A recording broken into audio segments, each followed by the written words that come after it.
Just a quick shout out to our supporters over at Patreon, our Twitch subscribers, and you, the viewer, for watching this video. It really means the world to us, and because of you, videos like this are possible, so thank you all so very much. Hey guys, Chris here. Brian here. And today, here on Work to Game, I stopped by Brian's because I was out in the area for lunch. We're still in our work clothes. And I had to ask you a question that was a hot debate when I was playing Call of Duty this week. Okay. And that is, why is Call of Duty World War II still peer-to-peer 15 titles into the franchise? Because they're cheap, and from a business perspective, I think that they looked at probably the cost and said, people are going to buy it anyway.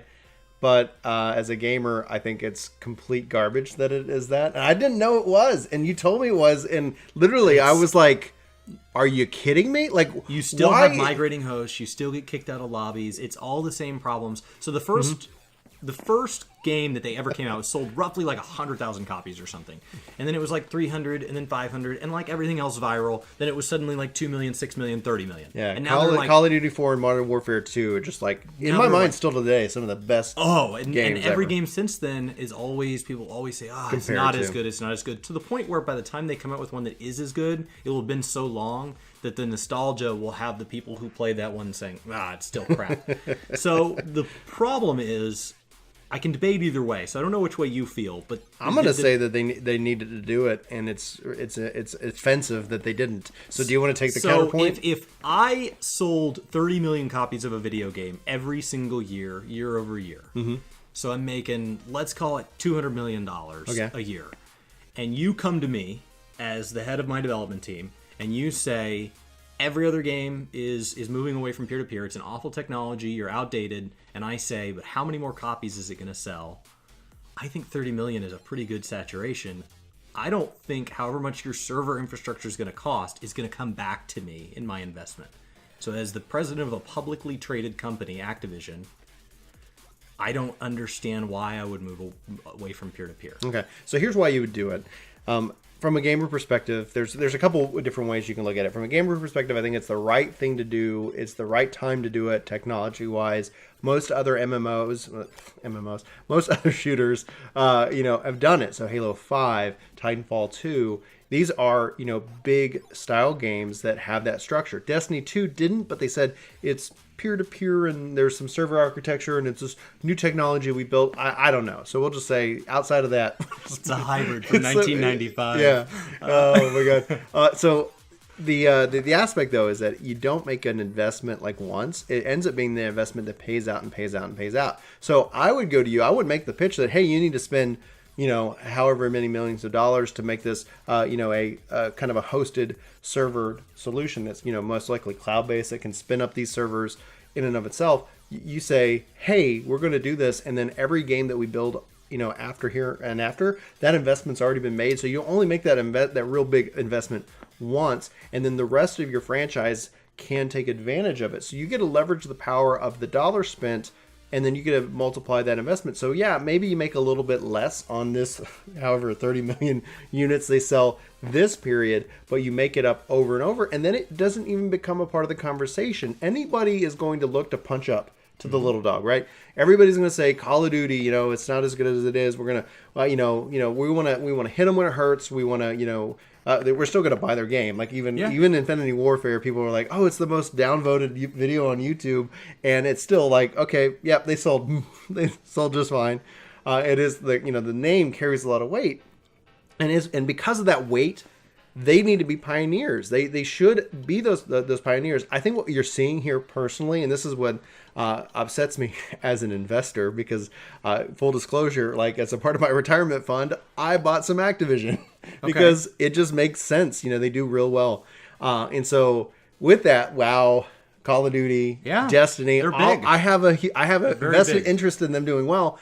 And the fact is, what it does tell me as an investor, and the outside, this is the other side of it. They're watching their pennies. Yeah, but it doesn't make me feel good about their future. It sounds like Yeah, I don't they're making like $1 to. billion a title, so assuming I don't 20% like- margin. Yeah, but I don't like the CFO mindset where when you start worrying about pinching pennies, that means you're pinching pennies everywhere you can. Mm-hmm. You're pinching pennies on the development and the staff and the talent, and that's why But I don't that's think the why president Infinity of Ward Activision left. That's why plays Infinity video they games. screwed over these people. Yeah. If they left, they formed Respawn, and Respawn just sold themselves to EA for millions and millions of dollars. Like, it's you could have had that. Activision could have had Titanfall. They could have had that style of game, but they're the Now, short-sightedness. would the and so- quality of my title shrink in the short term? Because honestly, World War II feels a lot like Titanfall 2 as a reskin, the good and the bad. It has the same problems at launch that Titanfall 2 had, and it has the same my good gosh. things.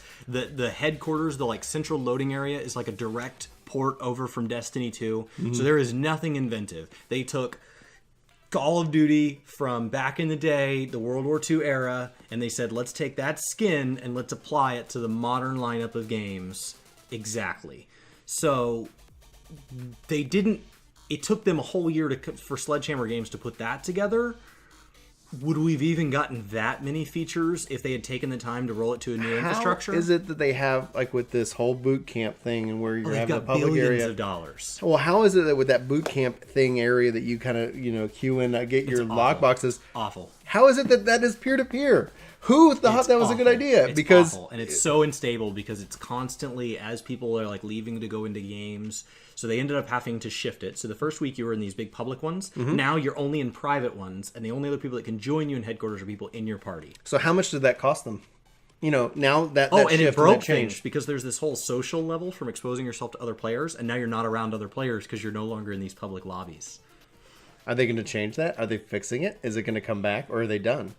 Is this a failed experiment that hey, I'm glad they I think spent. it's I think They, it's just a, then they I think spent. it's just Then a they wasted mistake. that money. So I'm glad they pinched those stupid pennies and didn't do the thing that they needed to do just to make the game and the experience overall better. It's incredibly frustrating that things are peer to peer. To be fair, as people leave games and you get put in different lobbies, you keep getting hung up in these different load Yeah. screens. Because if you're migrating to a different lobby at the same time that your host pulls out, it gets your game in this hung up state, and you can literally spend the entire wait time between matches staring at a broken scoreboard. now that's an issue, somewhat with their netcode. Because you can almost put a try catch block around that, please. Is the host still active? No. Okay, kick out to awful. whatever. But the thing is that Halo, let's take it away from that and let's talk about Halo. So Halo Master Chief Collection had horrible issues that lasted and persisted for months, and they were on the dedicated server structure. They, went through that pain, and Halo 5's online and ability to get into games is so amazing that that's actually what people were worried about. People were going into that we're not going to give this a review score until we know that it's been a week and we can still play these matches, because we had such a huge pain issue with Master Chief Collection. It helped Microsoft. Sometimes you learn a lot from failure. You do. And I hope that... And they don't share those lessons with each other. So each title has to learn. So Oh. Final Well, 'cause Fantasy they're has three the same studios. issues as WoW, Yeah. and they're not going to share how they fixed it. So every game, You hope that even with within the same Activision, though, company, even with within Activision, be like, hey, guys- those studios are directly competing because they do not want to be the one in the boardroom who's failing. So they fail this time. That's fine. We'll let the other team take the heat next time. It's like kids that are rivals. If my brother does poor on his grades, I won't gosh, get yeah. yelled at. Exactly. That is what the Activision team seems like from the outside looking in. I don't think they learn. From I each other. don't like it. I do not like the fact that it's still peer-to-peer. I'm still disappointed that Destiny 2 really isn't peer to, it's, and again, they say it's this hybrid system, So- and they came out to say that after the initial reaction, because I think the fact is that gamers expect a few things now, and this might be more that our expectations are incorrect Right. for the cost and what's being developed, but we expect 1080p 60 frames. We expect 4K now. well, 4K-ish, We're getting there. The Xbox One, it was some It'll of the, take one round of titles coming out at 4K before that's an expectation. well, yeah, exactly, because the bar gets raised. The Xbox One X has just shown that they can run, Destiny It's so 2 fast. in native 4K So and not fast. the 4K that the PS4 Pro can do it. But so it's like, great, this is oh yeah, and it's so fast. We'll do a collab on Xbox One X soon. But the fact is that you think 1080p, 60 frames a second, dedicated servers, and a lot of this is brought on by the fact that other people have done it and they've done it successfully. And I think as a gamer, I like the concept of the dedicated server. I like that environment because for me, it kind of helps even out the fairness, because if I'm now having to communicate and you're hosting the game, you immediately have an advantage over me from not just a hardware lag, but a network lag. Yeah. And even though internet speeds have gotten better and more improved, but it's not a utility in the United States. It's not like other countries where there's a federal minimum. So you can end up with bad hosts who just live in a neighborhood that happens to be serviced by a bad provider who's bullying them and saying, I'm the only provider in town, so you have to stick with me. I'm not upgrading you. So that's the problem, and that's society's problem, and the game is being affected by it. Right, and so outside of the ISP... I don't have good internet because I'm a good person. I have good internet because my neighborhood happens to offer it. I pay this very same price as my brother, and I get 3 times the speed. We have great internet here, but even the fact that I have amazing internet, I think I'm at 75 up, 75 down, and that's with what was formerly Verizon Fios, and that is now Frontier. And I'm only 10 to 20 up, but I'm 120 down. Yeah, so we probably pay the same amount of money, and it's just this arbitrary But resources. why? Because of that, and that's a known fact. When we switched to the hosted model, it helps alleviate a lot of that. The fact is, I'm not, now it's by connection to the server and not my connection to a server to you, because everything's still within live and all that was still going through live. So there are still a server that's involved, but it's still peer-to-peer because I'm, connecting to you, and that live server is helping me make that and establish that peer-to-peer.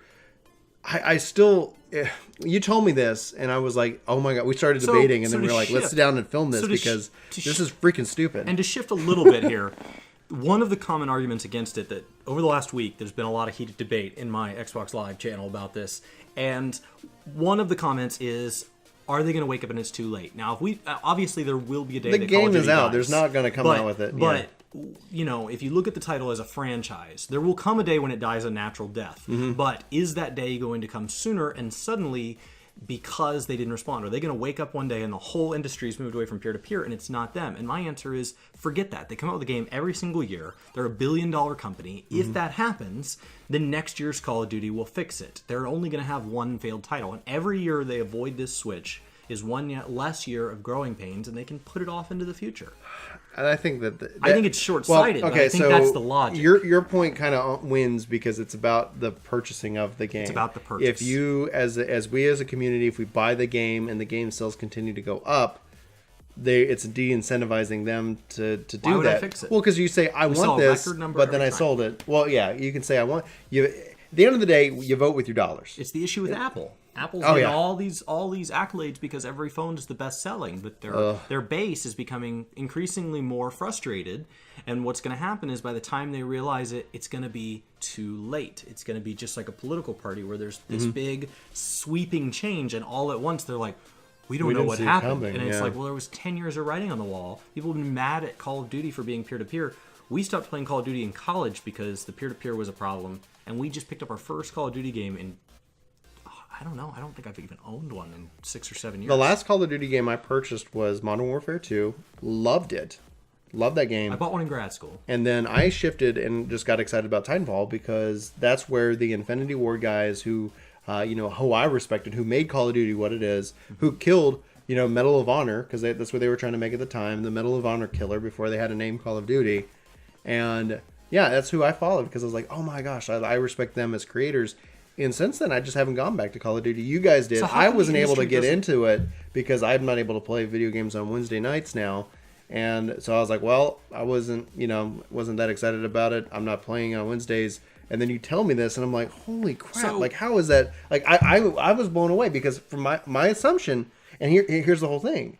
At the end of the day, expectations and assumptions are what kill you. They didn't come out and say we're gonna be on this thing. Nobody asked the question. Everybody assumed that this was in fact going to be the way it was. Nobody asked in the spring. Maybe somebody did, but not I was aware. Wears off. People think that this is the worst launch ever, but I think all launches have been bad. This is just the most recent launch. So to shift this out a little bit, to just let's go wider. Out, yeah. When you look at gaming as a whole and you compare it to a similar entertainment industry, movies, When we go to movies, we look for actors, we look for directors, beyond genres. I know within a genre there are directors I like and directors I don't. And I know that there's a movie that I'm excited about the subject, so I'll see it just because I like the subject, and maybe I like the actors, maybe I don't. But occasionally, like Guy Ritchie, I will just watch those movies, regardless of subject, because I just like the way they're done. So you talk about following the Infinity Ward guys. How come? So what I feel like this peer-to-peer thing could be sorted out by is if, as gamers, we'll never drop Call of Duty because it's the franchise that carries it. It's a franchise that carries the weight.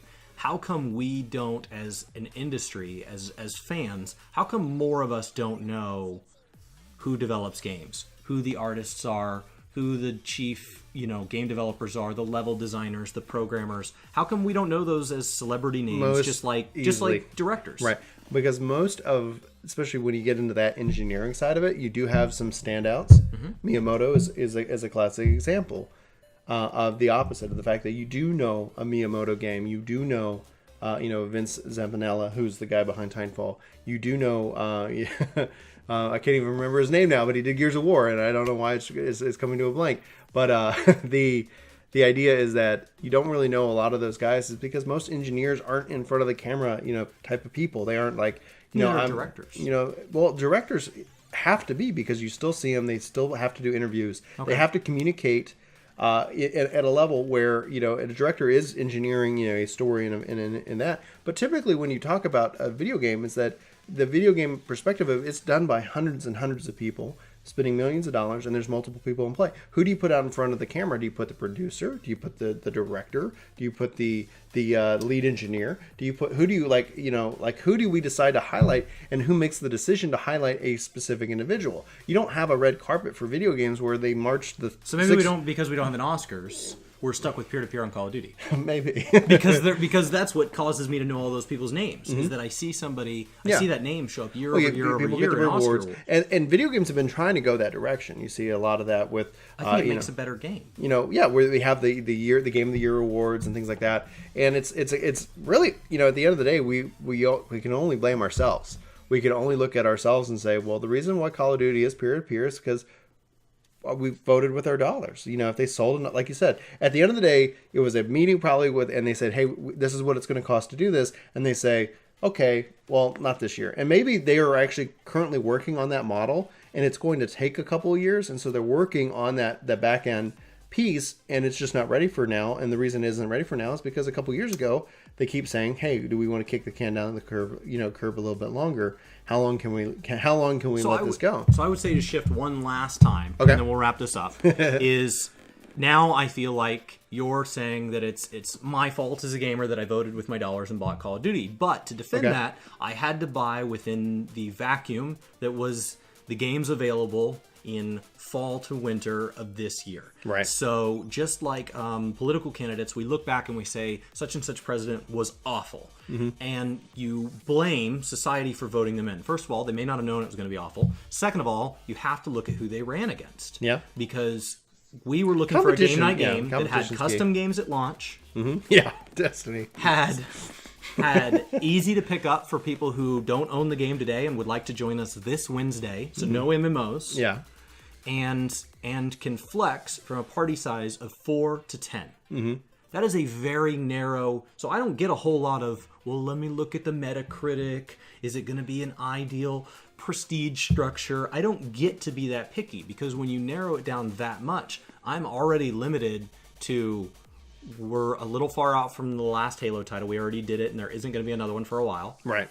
Destiny 2 chose not to have custom games on launch, so it knocked itself out of the running. So I am left with basically like sometimes a Battlefield game is at the right time and Call of Duty, and that's it. That's what we have available to us. And competition drives that. You look at the PS4 Pro to the Xbox One X. You look at. So I still had to vote for Call of Duty, right, even if I didn't like it. But it was it's the a only matter, thing available. Competition is key, and if a lot of people don't feel like they can offer that, those options, that's it still falls on. I still say it falls onto the gamer. You vote with your dollars. You voted. You said you voted for peer to peer being okay, good enough. It doesn't have to be like I'm voting that I love this, but it's still a vote that it's good enough. If it didn't sell well, there's no guarantee, though, to be fair, there's no guarantee that Activision would have gotten the message. They could have just said, like, oh, people aren't interested in World War II. Oh, yeah. It was too offensive in the current political climate. But, yeah. Oh, it's North Carolina caused it. South Carolina or whatever, Virginia is where the issue. Virginia's the issue right now. Yeah. In the most recent election, oh well, it's because of who's in the Oval Office that our game didn't do well. No, it's because peer-to-peer is junk. You look at even like, was it Papa John's is blaming the NFL for their declining pizza sales. It's just that people are gonna correlate. You don't know. You never know. People can try to correlate. Correlation doesn't mean causation, but it could. Mm-hmm. So what do you guys think would fix their mindset on peer-to-peer? And do you think that they would get the message in time, or do you think we would just have to sadly see one of the largest and leading first person, even if it's not your favorite title, it is a big player. It's like not liking an NFL team that has won championships. They are still modifying the game. Everybody loves to hate the Yankees. The Yankees have won more World Series than I think anybody. Right. But they're there. Right. Anyway. So what do you guys think it would fix it? What do you guys think of the new Call of Duty? Have you had a chance to play it? Are you going to skip this one? Have you been skipping them since forever? Let us know, because I've skipped them. Let us know what you guys think. Because we'd love to know, especially when it comes to peer-to-peer. Like, is that something that sells the game to you? If somebody comes out and says, "Hey, we're dedicated servers." Like, is that a line item that you look for? Especially because I would say that we play a lot of MMOs. Obviously, MMOs, you have to have a dedicated server. There's no MMO out there that exists peer-to-peer. So, I mean, and if there is, I'm not aware of it. It'd be awful. Well, yeah, Chris, can you? I was doing my Fate, but then that other guy, he disconnected, and I had to transition servers. The old school, like his fax machine went off, and he lost internet. Oh, dear Lord! Let us know. Let's have that conversation. Thanks, guys, so much for watching this video, and we hope to see you in our next. This has been Chris and Brian. Thank you so much for watching. Take care. Hey, it's me. Thanks so much for watching this video. You should click here to subscribe, and here to maybe check out some more of our videos. So again, thanks for watching. We hope you like this video. We hope you subscribe and join our community. Let us know in the comments below what you think, and we'll see you next time.